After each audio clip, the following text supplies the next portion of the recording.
Hello everyone. Welcome back to Telugu ఉద్యోగ సందేశాలు YouTube channel. ఎవరైతే 10th క్లాస్ పూర్తి చేసుకొని ఖాళీగా ఉన్నారో వారందరికీ గుడ్ న్యూస్ గైస్. మనకు అఫీషియల్‌గా సెంట్రల్ గవర్నమెంట్ నుంచి వండర్‌ఫుల్ జాబ్ ఆపర్చునిటీ రిలీజ్ అయింది. మినిస్ట్రీ ఆఫ్ పవర్ డిపార్ట్మెంట్ సంబంధించిన సంస్థ సెంట్రల్ ఎలక్ట్రిసిటీ అథారిటీ నుంచి మనకు క్యాంటీన్ అటెండెంట్ అలాగే క్యాంటీన్ క్లర్క్‌కి సంబంధించి వేకెన్సీ రిలీజ్ అయింది. సో, మనకు జాబ్‌లో జాయిన్ అవ్వగానే ఆల్మోస్ట్ 35,000 వరకైతే సాలరీ ఉంటుంది. ఎటువంటి ఎక్స్‌పీరియన్స్ లేకుండా Andhra Pradesh, Telangana male and female అభ్యర్థులు అందరూ అప్లై చేసుకోవచ్చు. ఈ వీడియోలో ఈ నోటిఫికేషన్ సంబంధించి క్లియర్ కట్ కంప్లీట్ ఇన్ఫర్మేషన్ అయితే ఎక్స్‌ప్లెయిన్ చేయబోతున్నాను. వీడియోని స్కిప్ చేయకుండా ఎండ్ వరకు చూడడానికి ట్రై చేయండి. మనం డిస్కస్ చేసుకోబోయే విశేషాలు అప్లికేషన్ ఎలా అప్లై చేయాలా? ఆఫ్‌లైన్‌లో అప్లై చేయాలా? ఆన్‌లైన్‌లో అప్లై చేయాలా? ఏజ్ క్రైటీరియా ఏంటి? ఎన్ని నంబర్ ఆఫ్ వేకెన్సీస్ ఉన్నాయి? ఒకవేళ ఎగ్జామ్ ఉంటే ఎగ్జామినేషన్ ప్యాటర్న్ ఏంటి? Okay. So, without any delay let us get into the official notification guys. Official notification చూసుకుంటే మనకు గవర్నమెంట్ ఆఫ్ ఇండియాకి సంబంధించిన మినిస్ట్రీ ఆఫ్ పవర్ నుంచి రిలీజ్ అయింది. సెంట్రల్ ఎలక్ట్రిసిటీ అథారిటీ నుంచి మనకు క్యాంటీన్ అటెండెంట్ అలాగే క్యాంటీన్ క్లర్క్ కావాలని చెప్పి వేకెన్సీ అయితే రిలీజ్ చేశారు. క్యాంటీన్ అటెండెంట్‌కి బేసిక్ పే వచ్చేసి 5,200 నుంచి 20,200 వరకు అయితే ఉంటుంది. గ్రేడ్ పే 1,800 ఉంటుంది. పే లెవెల్ 1 అనమాట. యాస్ పర్ 7th CPC అనమాట. సో, నెక్స్ట్ క్యాంటీన్ క్లర్క్ కూడా మనకు సేమ్ అయితే పే అయితే ఇవ్వడం జరిగింది. బట్ రివైజ్ చూసుకుంటే 19,900 నుంచి 62,200 వరకు అయితే ఉంటుందన్నమాట. సో, మనకు ఎటువంటి ఎక్స్‌పీరియన్స్ లేకుండా ఆంధ్రప్రదేశ్, తెలంగాణ ప్రతి ఒక్కరు అప్లై చేసుకోవచ్చు. ఇవి గ్రూప్ సికి నాన్ గెస్టెడ్‌కి సంబంధించిన వేకెన్సీస్ అనమాట. డైరెక్ట్ రిక్రూట్‌మెంట్ బేసిస్‌లో అయితే వీళ్ళు చేస్తున్నారనమాట. సో, మనకు ఫస్ట్ ముందుగా వచ్చేసి క్యాంటీన్ అటెండెంట్‌కి సంబంధించి చూసుకుంటే మనకు ఎసెన్షియల్ క్వాలిఫికేషన్ మెట్రికులేషన్ అనమాట. అంటే కేవలం 10th క్లాస్ ఉన్న వాళ్ళు అప్లై చేసుకోవచ్చు. డిజైరబుల్ వచ్చేసి ఎక్స్‌పీరియన్స్ ఎవరికైతుందో వాళ్ళని ప్రిఫరెన్స్ ఇస్తారు. ఏజ్ క్రైటీరియాకి వెళ్ళిపోతే గనుక 18 నుంచి 25 ఇయర్స్ మధ్యలో ఉన్న ప్రతి ఒక్కరు అప్లై చేసుకోవచ్చనమాట. క్రూషియల్ డేట్ ప్లే చేసుకుంటే గనక మనకు న్యూస్ పేపర్‌లో ఈరోజు ఇప్పుడు మనకి ఇది యాక్చువల్‌గా రిలీజ్ అయిందెప్పుడు 11th జులై అనమాట. ఈ 11th జులై నుంచి మనకు next month next month 11th లోపు మనము ఆఫ్‌లైన్‌లో అప్లికేషన్ ఫిలప్ చేసి పంపించాల్సుంటుంది. ఓకే. అదనమాట. సో, క్యాంటీన్ క్లర్కొచ్చేసి మనకు ఎసెన్షియల్ క్వాలిఫికేషన్ 12th క్లాస్ పాస్‌తో ఉండాలనమాట. Typing speed 35 words per minute ఉండాలి ఇంగ్లీష్‌లో. 30 వర్డ్స్ పర్ మినిట్ హిందీలో ఉండాలని క్లియర్‌గా మెన్షన్ చేయడం జరిగింది. సో, కేటగిరీ చూసుకుంటే అన్‌రిజర్వ్డ్ కేటగిరీ అనమాట. ఏజ్ క్రైటీరియా 18-20 సంవత్సరాల మధ్యలో ఉన్న ప్రతి ఒక్కరు అప్లై చేసుకోవచ్చు. ఎవరైతే డిపార్ట్‌మెంట్‌లో ఉన్నారో వాళ్ళకు ఈ 40 ఇయర్స్ వరకు రిలాక్సేషన్ అయితే ఇవ్వడం జరుగుతుంది.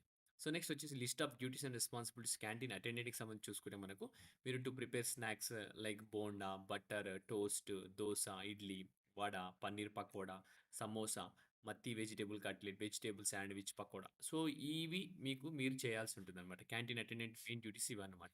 సో, టు ప్రిపేర్ లంచ్ కానీ, meals, chapati, curd, dal, puri, raita, sabzi, sambar, soup, vegetable salad with sweet dishes, barfi, besan puri, coconut barfi, laddu, పిన్ని, గులాబ్ జామ్. సో, ఇలా ప్రతి ఒక్క స్వీట్ మీరు చేయాల్సి ఉంటుందనమాట canteen attendant. Any other duties assigned by the in-charge of the canteen అనమాట. ఓకే. సో, క్యాంటీన్ క్లర్క్‌కి సంబంధించి చూసుకుంటే మనకు responsibilities maintain the records of sales గానీ, ఇష్యూ కూపన్స్ గానీ, మేనేజింగ్ ఇన్వెంటరీ కానీ, ensuring accurate accounts of cash transactions, maintaining sales registers, reconciling daily sales అనమాట.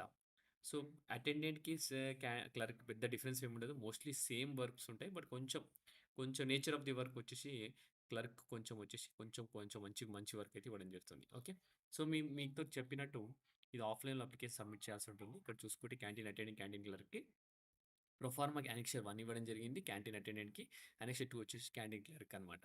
So, application పూర్తిగా ఫిలప్ చేసి మీరు ఫార్వర్డ్ చేయాలి ఎవరికి deputy director PERS, central electricity authority, room number 516 fifth floor, Seva Bhavan, R K Puram, New Delhi. Pin code కూడా ఇచ్చారు. So, దీనికి రిజిస్టర్డ్ పోస్ట్ ద్వారా పంపించాలి. స్పీడ్ పోస్ట్ ద్వారా పంపించాలి. ఈమెయిల్ మాత్రం పంపించొద్దని క్లియర్‌గా మెన్షన్ చేస్తున్నారు.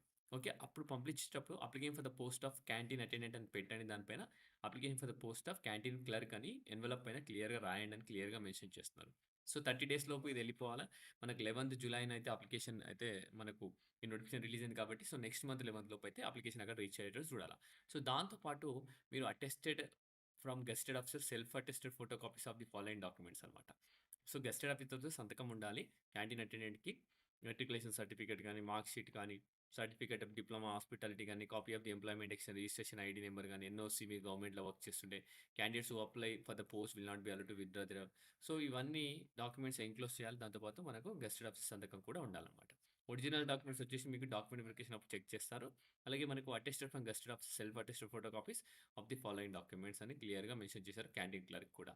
సో, మనకు ఆ గవర్నమెంట్ గెస్టెడ్ ఆఫీసర్‌తో సంతకం ఉండాలి. మీరు కూడా సెల్ఫ్ అటెస్ట్ మీరు కూడా సంతకాలు పెట్టాలి. ఇంటర్మీడియేట్ మార్క్ షీట్ పైన గాని, ఎడ్యుకేషన్ క్వాలిఫికేషన్, కంప్యూటర్ ప్రొఫిషియన్సీ ఉంటే కూడా దానిపైన గాని, అలాగే copy of employment exchange registration ID number NOC ఒకవేళ మీకు గవర్నమెంట్ ఆర్గనైజేషన్ వర్క్ చేసిన ప్రెజెంట్ ఎంప్లాయర్ నుంచి candidates who apply for the post will not be allowed to withdraw the candidates subsequently అనమాట. సో, ఇవన్నీ మీరు చేయాల్సి ఉంటుంది. ఒకవేళ గనక మిమ్మల్ని ఇంటర్వ్యూకి పిలిస్తే గనక టీఏడీఏ అయితే ఇవ్వరు. Decision of the appointing authority will be final అని కూడా క్లియర్‌గా మెన్షన్ చేస్తున్నారు. Recruitment process can be cancelled, postponed, suspended అని కూడా క్లియర్‌గా మెన్షన్ చేస్తున్నారనమాట. Okay. At any point of time. So, annexure 1 ఏమో ఇదొచ్చేసి మనకు బయోడేటా ఫార్మ్ వచ్చేసి క్యాంటీన్ అటెండెంట్‌కి. సో, చూసుకోండి. Full name, date of birth, category, nationality, gender, postal address, complete perform address, mobile number, దాంతో పాటు మీ ఎడ్యుకేషన్ క్వాలిఫికేషన్ డీటెయిల్స్ అయితే ఇవ్వండి.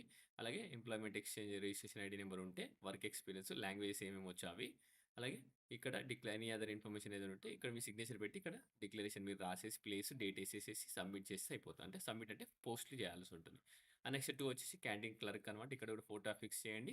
దీనిపైన కూడా ఫుల్ డీటెయిల్స్ ఎంటర్ చేసేసి దీనికి సంబంధించిన డాక్యుమెంట్స్ ఎన్‌క్లోజ్ చేసి దీన్ని కూడా పంపించడానికి ట్రై ఓకే. సో, ఈ ఆపర్చునిటీ అసలు మిస్‌యూజ్ చేసుకోవద్దు గైస్. వండర్‌ఫుల్ జాబ్ ఆపర్చునిటీ ఇది. మనకు క్యాంటీన్ అటెండెంట్ అలాగే క్యాంటీన్ క్లర్క్‌కి సంబంధించి వేకెన్సీస్ అనమాట. సో, ఈ 2 మనకు అన్‌రిజర్వ్డ్ కేటగిరీలోనే వేకెన్సీస్ రిలీజ్ చేశారు. మనకి ఇక్కడ చూసుకుంటే వేకెన్సీస్‌లోకెళ్ళిపోతే గనక మనకు క్యాంటీన్ అటెండెంట్‌కి 1 వేకెన్సీ రిలీజ్ చేశారు. అలాగే మనకు క్యాంటీన్ క్లర్క్ కూడా 1 వేకెన్సీ అనమాట. సో, వేకెన్సీస్ తక్కువ ఉన్నాయి గదా! అప్లై చేయడం అవసరమా అని అనుకుంటే కాదు. మీరు అప్లై చేసిన వాళ్ళు ఎవరైతే అప్లై చేస్తారో వాళ్ళకే జాబ్ రావచ్చు కదా! సో, మీరసలు లాస్ట్ వరకు హోప్స్ వదులుకోవద్దు. వేకెన్సీస్ తక్కువ ఉంటేనే కాంపిటీషన్ అనేది తక్కువ ఉంటది. కాంపిటీషన్ అనేది ఎక్కువ. చాలా మందికి తెలియదు ఈ జాబ్స్ వచ్చినాయని కూడా. సో, సీక్రెట్ నోటిఫికేషన్ చెప్పుకోవచ్చు. సో, ప్రతి ఒక్కరు అప్లై చేయడానికి ట్రై చేయండి. ఆఫ్‌లైన్‌లో ప్రింట్ తీసేసుకోండి. ఇమ్మీడియేట్‌గా అప్లై చేసేసేయండి. ఓకే. సో, ఇంకేమైనా విశేషాలు ఉన్నాయంటే చూస్తున్నానికి ఇక్కడ మనకు ఆహ్, సాలరీకి సంబంధించి డీటెయిల్స్ కూడా క్లియర్‌గా ఎక్స్‌ప్లెయిన్ చేశాను మీకు. 35,000 వరకే సాలరీ వస్తుంది. ఓకే. సో, ఇక్కడ మనకు బేసిక్ పే కూడా క్లియర్‌గా మెన్షన్ చేయడం జరిగింది. ఇక్కడ 11థ్ జూలై అనమాట మనకు నోటిఫికేషన్ రిలీజ్ అయింది. సో, 11థ్ జూలై అంటే నెక్స్ట్ మంత్ 11థ్ లోపు కూడా మీరు పూర్తిగా డాక్యుమెంట్ అవి ఫిలప్ చేసి పంపించాల్సి ఉంటుంది. ఇక్కడ క్యాంటీన్ క్లర్క్‌కి సంబంధించి ఒకసారి డీటెయిల్ డిస్కషన్ మీకు చూపిస్తాను. సో, ఏంటంటే క్యాంటీన్ క్లర్క్ కూడా ఫోటో ఫిక్స్ చేయాల్సి ఉంటుంది. బయోడేటా ఉంది ఇక్కడ direct recruitment full name enter చేయాలి. డేట్ ఆఫ్ బర్త్ ఫుల్ అలాగే category A category, nationality, gender only unreserved category వాళ్ళు మాత్రమే eligible. Complete postal address, complete permanent address, telephone, mobile number, email ID కూడా. అలాగే ఎసెన్షియల్ క్వాలిఫికేషన్ ఇయర్, అలాగే name of the university, subject, దాంతో పాటు మీ employment exchange registration ID, work experience ఏదైనా ఉంటే ఇప్పుడు అది, లాంగ్వేజెస్ ఏమేమి వచ్చో అవి. అలాగే మీ ఎనీ అదర్ ఇన్ఫర్మేషన్ ఏదైనా ఉంటది. అలాగే మీ పేరు రాసేసి, డిక్లేర్ చేసేసి, ఇక్కడ ప్లేస్, డేట్ రాసేసి, సిగ్నేచర్ పెట్టిస్తే సరిపోతుందన్నమాట. ఓకే. పోస్టల్ అడ్రెస్ కూడా మీకు చెప్పాను కదా! చూయించాను ఇందాక. ఆ పోస్టల్ అడ్రెస్‌కి మీరు ఇమ్మీడియేట్‌గా దీన్ని పంపించడానికి ట్రై చేయండి. ఓకే. సో, ఎటువంటి ఫీజ్ కూడా లేదు. ఎటువంటి ఎక్స్‌పీరియన్స్ లేదు. డైరెక్ట్ పంపించడమే. సో, వీడియోలో మీకు కావాల్సిన ఇన్ఫర్మేషన్ షేర్ చేశాను. నేను నెక్స్ట్ వీడియోలో ఇంకా మంచి కంటెంట్‌తో రావడానికి ట్రై చేస్తాను. ఓకే. ఇంతటితో వీడియో ముగిస్తున్నాను. Thank you for watching the video. Have a great day.